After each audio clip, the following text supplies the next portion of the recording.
For the next session, please welcome to the stage the panel on Fulfilling FinTech's Promise, moderated by Executive Vice President of Milken Institute Finance, Michael Piwowar.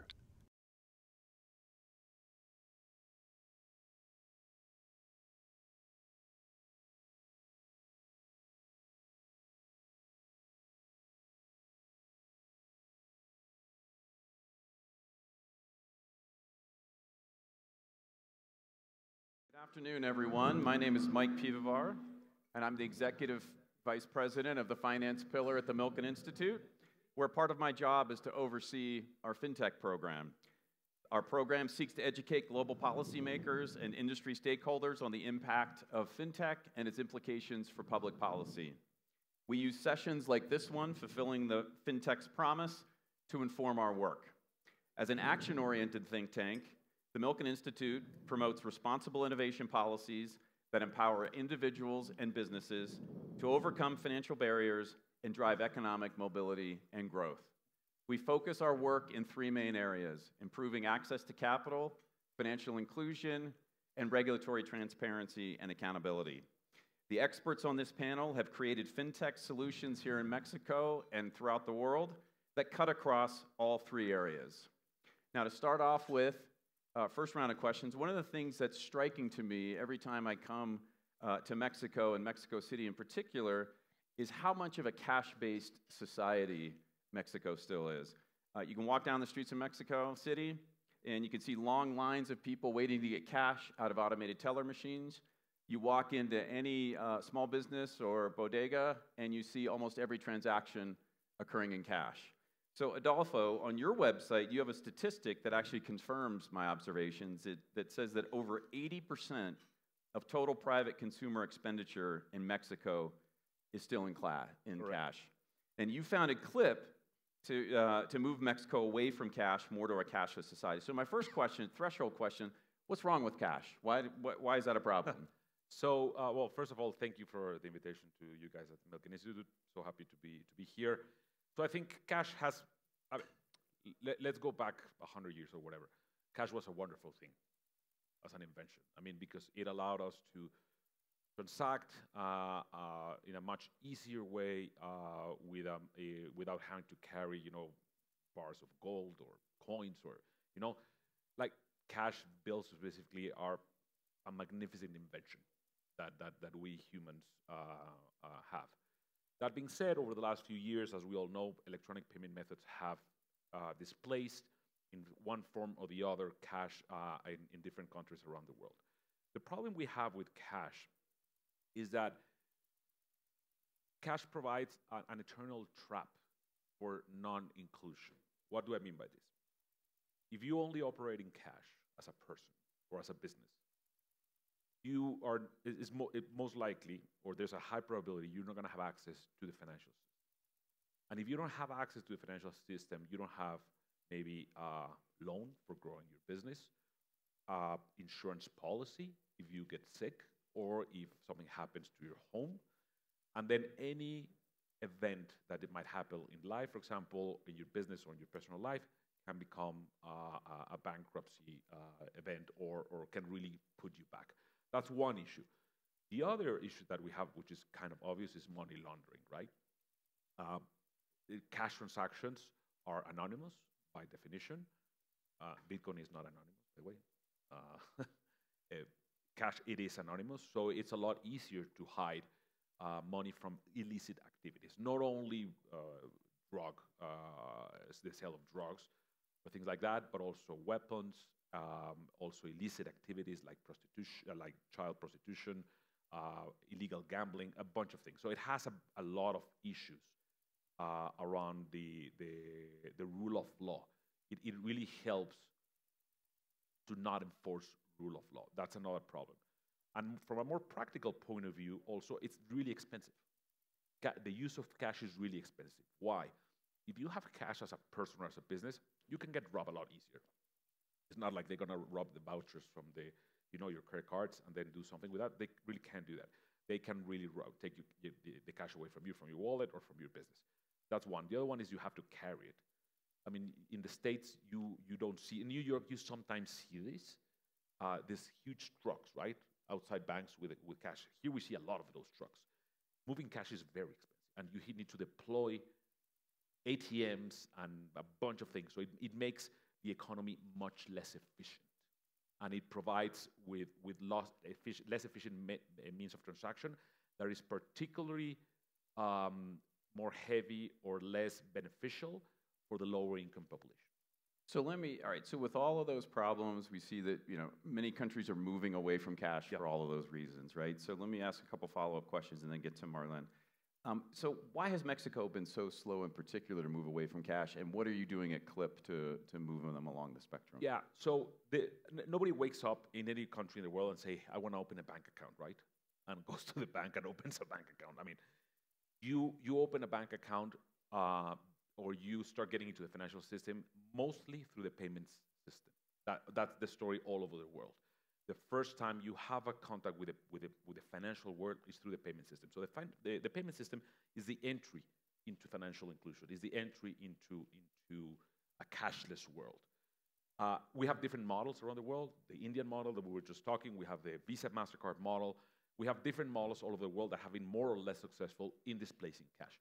In Mexico, we have a very bad model, okay, that is a little bit incestuous, because we don't have any of the benefits of the Visa MasterCard model, for example, which allow for people to make money, meaning companies and businesses in the payment system. And we don't have the benefits of the Indian financial system, which is nobody makes money, but everybody has an account, right? We don't have any of those. And it has to do with an oligopolistic structure. Like many things in Mexico, the economy is controlled by a few players. And this is particularly important in the payment sector, where many of you probably don't know this. Visa and MasterCard do not operate in Mexico.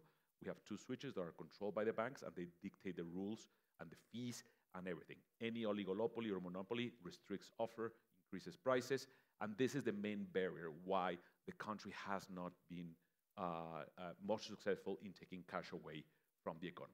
That is at the heart of the problem. Okay, so let me move to Marlene. You founded a company called Stori, spelled S-T-O-R-I, to improve access to credit for underserved individuals here in Mexico. So tell us about what is Stori's story? So we started, thank you so much for the invitation. We're excited to be part of this event and also tell Stori's story and why we're doing this, how important it is for us to work by leveraging technology to work to improve financial inclusion, and how important it is in Mexico. So we started this business. We come from the financial industry, the founders, and we started this business because we saw a huge opportunity in Mexico. Back in 2018, when we started this, we saw a very low penetration of credit cards, particularly because that's what we knew the most what to do, give credit. And we saw a penetration of around 18%, 18 to 20% of penetration of credit cards, and basically a lack of access for the broader population. So as people with experience, part of my co-founders come from Capital One, and I was already working in the financial sector for over 15 years. We decided to first create products that enable this access to credit. We created a credit card, the classic one. We call it Green. We started back in January 2020. Now we have almost 3 million customers that we have provide access to this product. And last year, we received a license, deposit-taking license. And now we are able to complete like the entire cycle. Actually, that was our mission from day one, not only to provide responsible access to credit, but also to provide tools, and obviously the deposit-taking license enable that, to create products that enable savings, and because that's what we want to promote, not only the responsible use of credit, but also deposits. We want people to start saving whatever they can save and receive an interesting yield rate for that.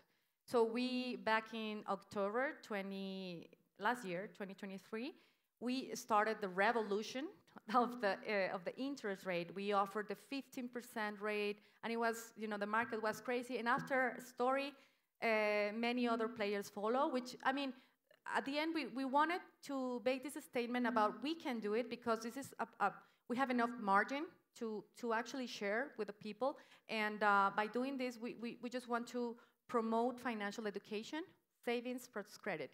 And behind the products that we develop, because we have several products now, not only a credit card, we have financial education embedded in our products with different, different behavioral economics. We use different ways of incentivizing customers to pay on time, etc. So that's the stories. That's great. Yeah. I have a lot of follow-up questions, but I want to get to Yeah. Heath, get him in the conversation here. So Heath, you're a senior executive at Circle, whose flagship products are so-called stablecoins. Now, not everyone is familiar with what stablecoins are, so I'll attempt to give a quick definition, and you correct me if I'm wrong. So stablecoins are a special type of digital asset, cryptocurrency, or token that use blockchain and to move money around. And they're called stable coins because unlike other crypto assets like, say, Bitcoin, whose value fluctuates based on trading of it, they're actually backed by real assets. And the most popular of those are fiat currencies, and the most popular of that is US dollars. Is that fair enough? Well done. All right, thank you.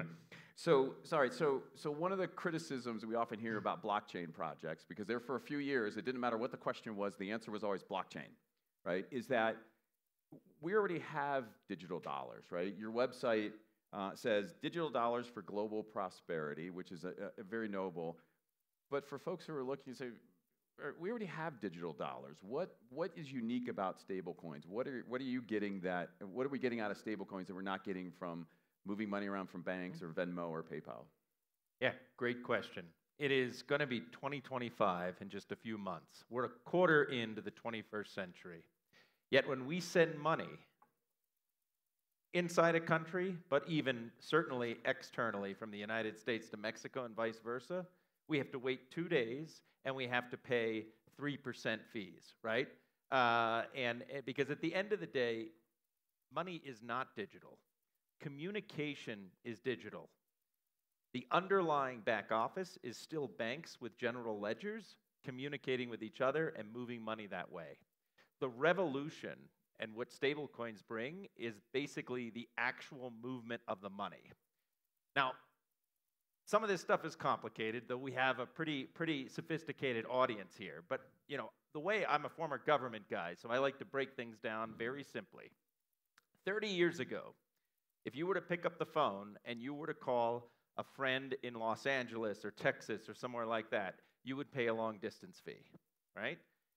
How many people in this room, show of hands, have videos, either Skype, FaceTime with someone in a different region of this country or a foreign land in the last month? How many people have FaceTime? Pretty much everybody. What makes that possible? The internet.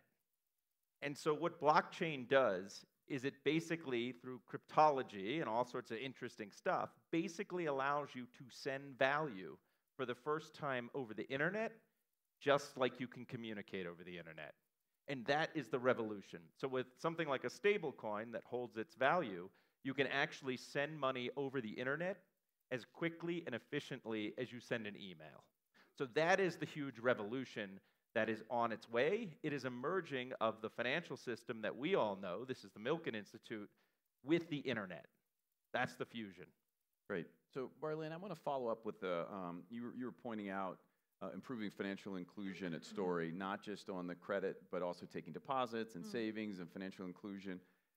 How have you been able to bring more people into the financial system that existing financial services firms were not able to do? It's very interesting because most of my customer, for the great majority, this is the first formal credit they have had in their life. And that for me is a huge responsibility. So we start, let's say we have a product that is called Construye, built. So we start with a small credit line, and we basically as I mentioned, embedded in the product. We incentivize by providing some rewards to people when they behave, when they have they make some decisions that we consider that, they're better than their previous decisions. So we basically analyze data, and we use data. We try to provide, by using the data, specific solutions for different type of customers. But first, what we committed, because it took us time, we didn't provide the level of access that we are providing right now from day one. Because for that, we had to develop our underwriting models that right now I feel very proud of. So right now, I'm able to say that pretty much is the highest acceptance rate that you can see in Mexico, 99%. And people ask me, how is that possible? And how is that a business? So basically what we do is that we target a population that they haven't been excluded from the financial system their entire life. They don't even feel they deserve that, and we are, by providing this access, we are empowering them, and we are teaching them how to use it responsibly. And it's not easy. That's kind of our secret sauce, What we've seen is that we have pursued this, because everyone is talking about financial inclusion, we're pursuing this financial inclusion by providing first access, and then we're teaching them to give a good use of this access. And there are different ways of doing that. And actually, financial education, when we complete the circle, when I said that, is for us has been the best way to mitigate delinquency risk. Because not what traditional institutions think is that if they provide access, people will default, most likely. When people value that access, they will take care of that access. They pay. But if you go crazy and you increase the credit lines, it will be impossible for them to pay on time. So we do it little by little, and we just guide them from the beginning, and we want to continue growing with them, and then teach them how to save. And this has been amazing for us. 80% of our customers, this is the first credit card they have in their life. And so that's the journey. Basically, we say yes, we provide access, and then we create actually an ecosystem that solves not only access to credit, but also day-to-day needs, like paying the bills, top-ups, etc. That's what we want to become for the Mexicans, for the broader population, actually. Right. So Heath, Marlene used the phrase, providing access and then providing good uses for that access, right? So you talked about providing access to moving money at very low cost, very efficient. What are some specific good uses that could improve in financial inclusion here in Mexico? Yeah, well, first, let me just say that I really appreciate the great work that Marlene's doing, and Adolfo as well. Getting people off the old cash system, getting them having access to credit is critical. I read a statistic that only 1/3 of Mexicans adults have bank accounts. Yeah. In the United States, we actually have similar, challenges, but we're G20 nations. We're the most sophisticated economy. So that just tells you. So what crypto and blockchain allows, again, by using things like stable coins, and they can be hooked up to the credit that you guys are providing, is it enables you to basically use your phone. You don't need to have a bank account. You need a phone. And more people have phones than anything else. Some people have multiple phones. And so we've been able to see, so for example, what's a good use case? Cross-border remittances. The cross-border remittance corridor between Mexico and the United States is one of the largest in the world. And the workers that go to the United States from this country or vice versa end up having to pay huge fees. They have to go through 2 banking systems, some of the stuff that Adolfo was talking about earlier, where literally, instantaneously, for a fraction of the cost, you can send money from wallet to wallet, from phone to phone, over the internet. So that's one instance. We have other, USDC, which is Circle's stablecoin, was actually used a year ago in Ukraine.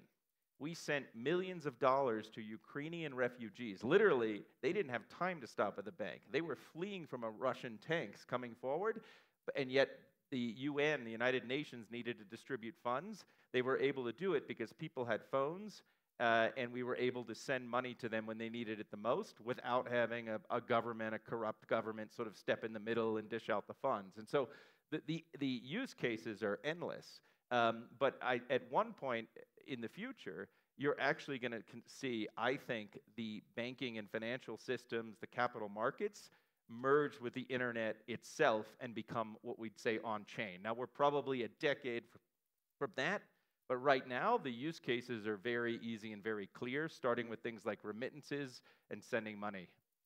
Thanks. So, Adolfo, let me return to you.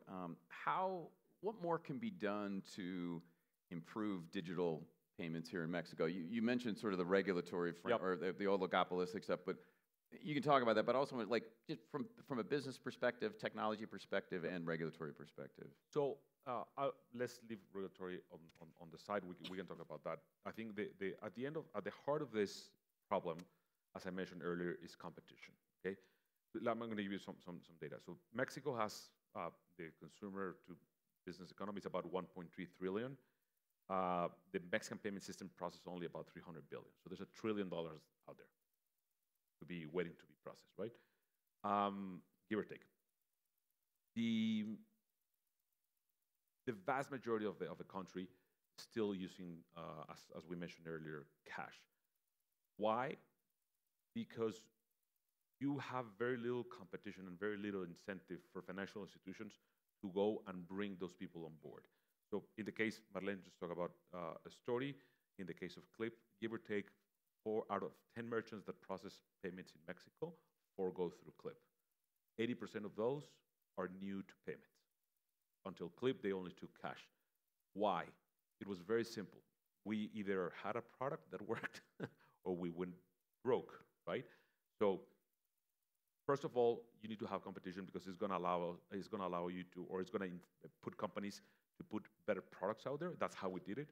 We did it with an amazing product. Prior to Clip, you needed about 6 months to get a POS terminal, and you only get Visa, MasterCard. With Clip, in less than 5 minutes, you get every single payment method. It will cost you a fortune in fees and rentals and everything.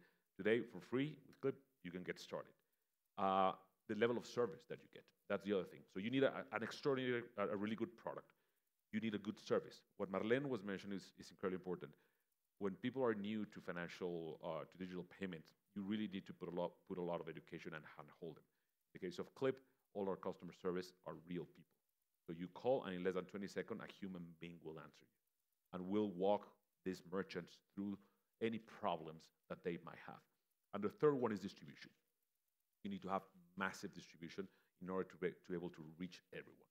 So when you have those 3 things, and those 3 things are enabled by competition. If you have competition, companies will be forced to have a good product, to provide good service, and to have a really good distribution. If you don't have competition, you have to go to a bank, you have to wait in line for hours, waiting for the POS terminal for months, or for getting a credit line. And at the end of the day, we do need, as a country, Mexico is a well-regulated country overall. I remember when I used to work at PayPal many years ago, and we were opening up Mexico, Brazil, and Argentina. It took us about 6 months and $100,000 in fees for lawyers to open Mexico. Brazil took us 2 years and about $5 million.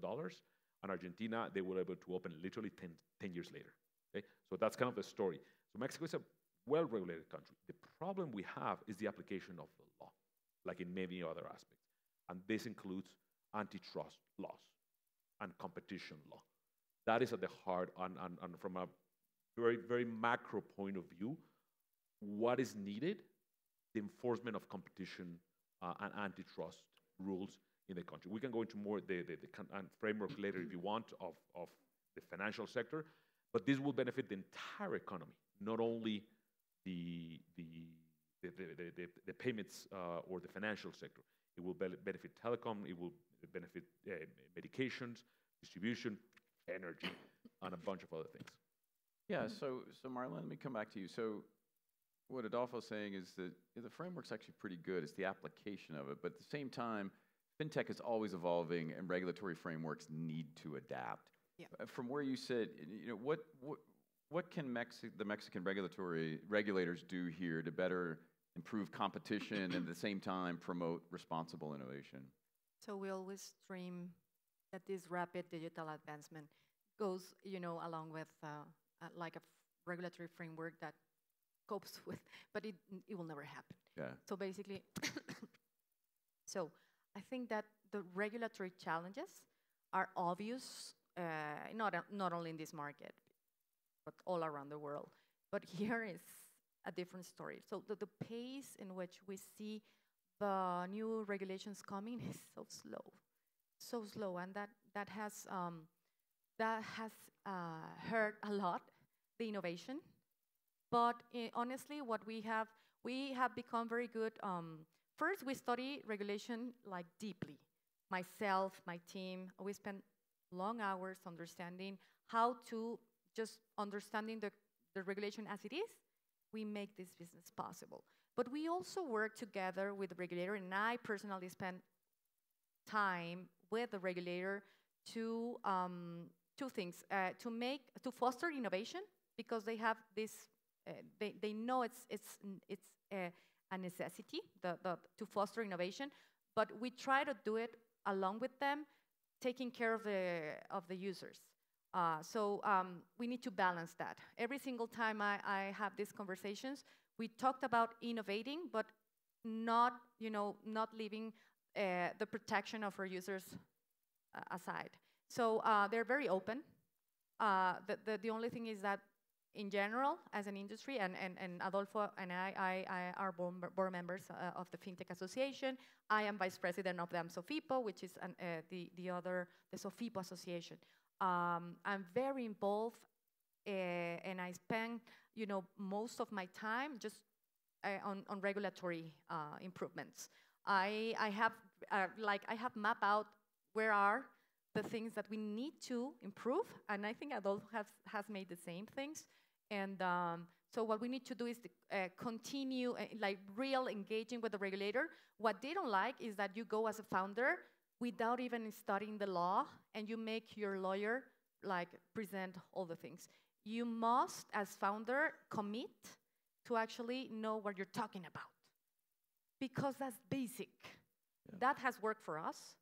So the time spent studying the law, understanding the disparities in the regulations, so that when you are seated there in the table with the decision makers, they know you're a serious founder, you're serious about where you wanna go, that you care about the customers, because they always try to balance the protection of our customers, the data protection, cybersecurity. So I always try to balance that, because at the end, I always say the CNBV team are not, as Adolfo said, they don't wake up every morning how to make our life difficult.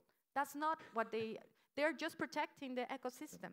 And yeah. We must be more empathetic of their work, and actually spend time to be serious and to make proposals, and sometimes perhaps do the work they have to do, and tell them how to reduce those gaps.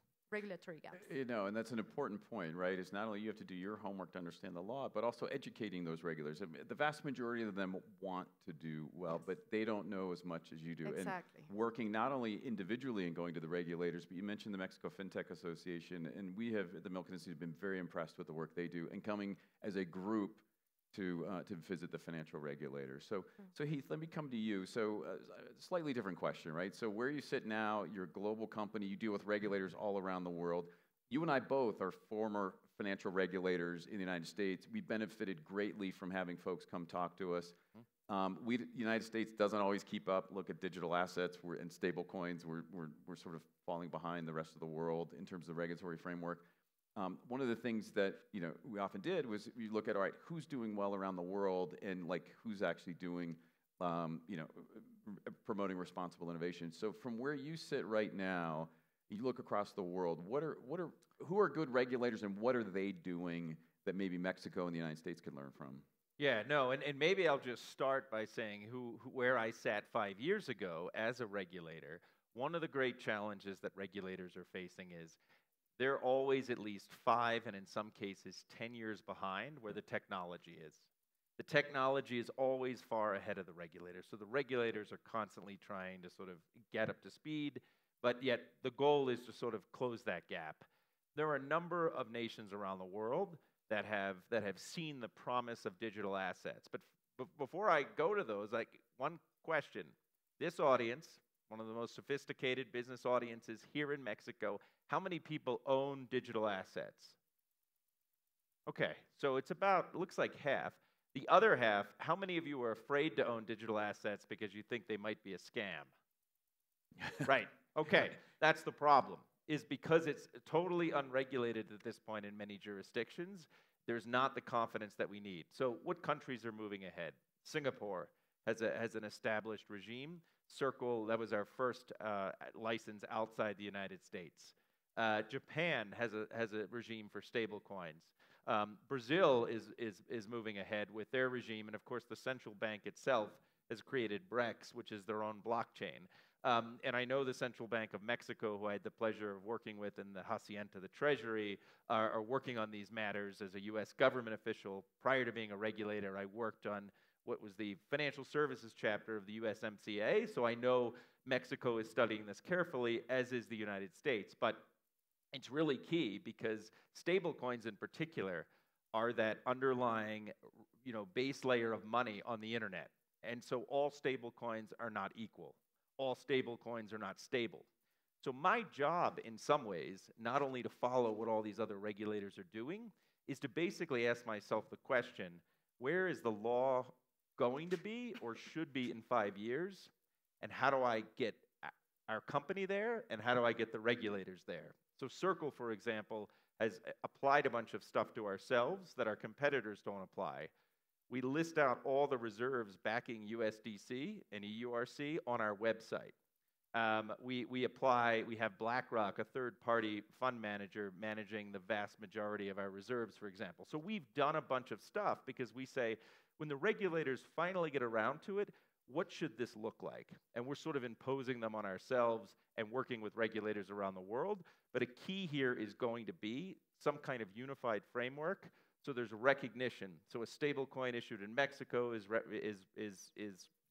recognized in the United States and vice versa. So you can actually have the cross-border flows. Right. Thanks, Heath. So I want to move on to something that Marlene, that you brought up, financial education, and it sounds like what you're doing at Stori is it's like an incremental approach as people get into new products and services and stuff. Tell us more about that and why that's so important. Little by little. No, it's interesting because I not only care about financial education, I do care. We are now developing different tools using AI. We recently we launched our financial education bot using the Banco Mundial, the World Bank, some World Bank models. Because we're trying to really do this using, we're trying to go faster by, being in the shoulders of giants, basically. So I was wondering which models that are really, really robust can help us enable this financial inclusion, the content, I mean. And we start using it. We launched it in the Financial Education Week that was, I think, 2 months ago. And we tested. So we're trying to innovate to do that. And we also do that in the way we design the products, what we communicate and when. So basically, we try to, and it could be as easy as the correct reminder at the right moment for somebody, right before you calculate interest, the cut date. We do that because, I have never received a notification from my bank telling me when the cut date is. You have to remember, right? We try to do it the other way around. We try to tell them, remember that the 12 or the 25, because those are our 2 cut dates. Cut date's coming, don't pay interest, don't pay the minimum. This is like how we do it. Because at the end, we're a business, and obviously we're not doing this because we are Madres de la Caridad, how do you say that? Charity? Mother Teresa. Mother Teresa. But this is part of what we are. And it's a profitable business. Not everyone pay on time. And also we have the fees that we receive, the interchange fees. And that's good enough for us. But if we don't do that, it's not consistent with the mission that we have, basically. Wow, that's fantastic. So Adolfo, so I imagine you do a lot of education, particularly for, you said it was 80% of your customers is the first time doing digital. So you said you have a call center as people there. I imagine it's more than just questions about how things work, but there's a lot of education going on. Yeah, there's a lot of issues the first time they receive payments. Maybe there's a hold. Maybe the transaction didn't went through. The merchant, they didn't deliver the merchandise. I mean, as you know, the payment system, especially the acquiring side, which is the side we're on, is particularly cumbersome and complicated. Okay, I wish we could have more simpler system like the one Heath is mentioning, but we currently don't. Right.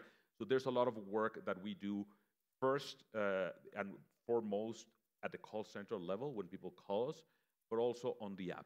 On the app, I think it's simple. I mean, our product is not as sophisticated in the sense that it's not credit, it's just payments, but it's when are you going to get your money? You just made this transaction.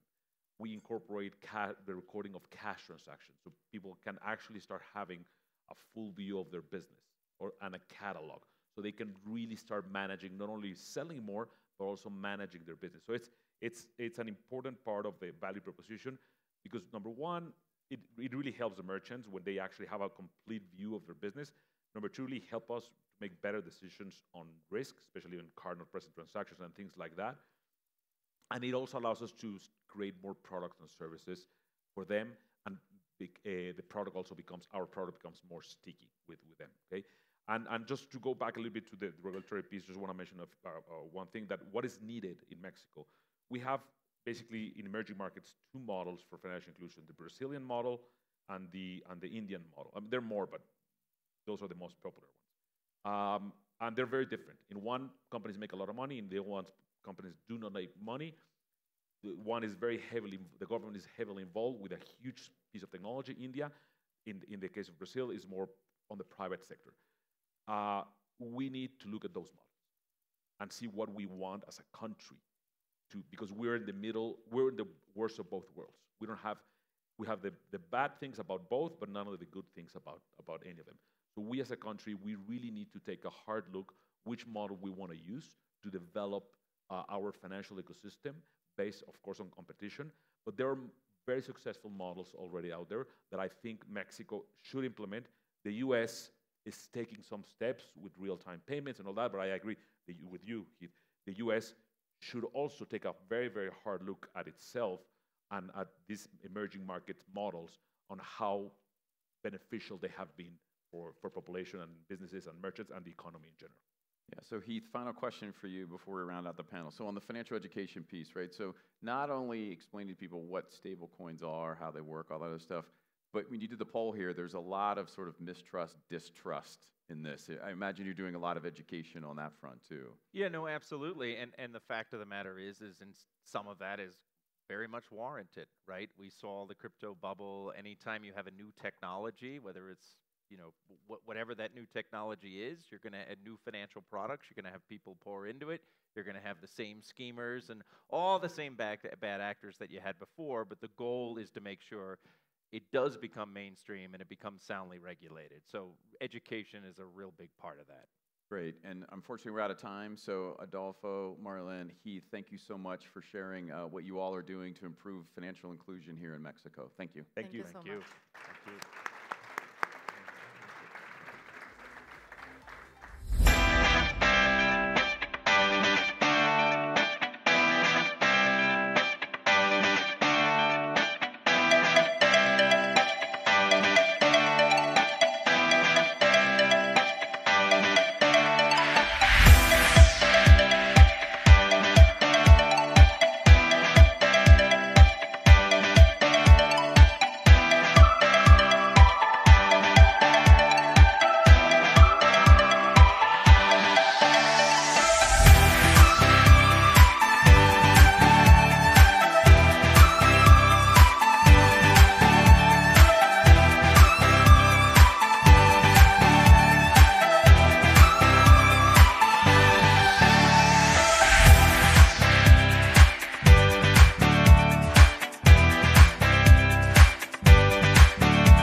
welcome to the stage Advisor on Latin America to the Milken Institute, Rodrigo Bettini.